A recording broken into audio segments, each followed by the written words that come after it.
So we have a project where we're selecting goats to consume more juniper. Actually, we're selecting either to increase the amount of juniper or decrease, doing a divergent selection. And the reason for that is we want to know physiologically why these animals can eat more juniper. And so by divergent selection, we can compare those two different lines of goats to each other and look for differences between them. But the way we do this, we have to know how much juniper a goat is eating.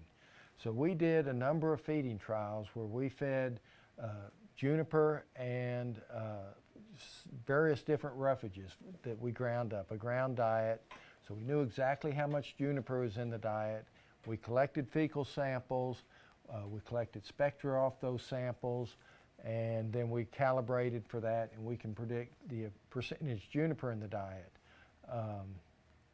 And then we can, that is basically our phenotypic estimate of juniper consumption, which we can then use to do selective breeding. And that project's been going on for almost 10 years now, and we've made about a 20% difference in the amount of juniper consumed between the high consumers and the low consumers. And to my knowledge, this is the first time anybody has ever selected livestock to change the diet that they eat. And we do that because we have more juniper out here than we have goats. And so we want to use these goats both as a biological control of juniper as well as to increase the carrying capacity for these. So you've created a super juniper eating goat? That's what we call it, yeah. All right. If someone was interested in knowing where their goats were, can they collect a sample from them and bring them in if they're in pastures? Is this technology equivalent to be able to give them a prediction of what kind of juniper they eat within their goats?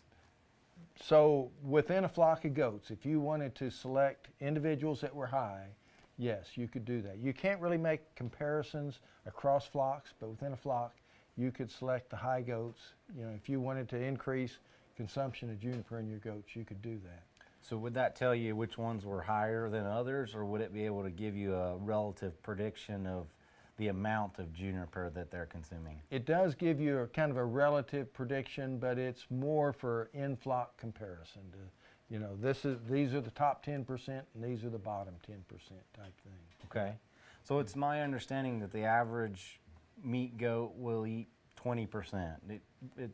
Right. Variable, but Yeah. let's just say the average is 20%.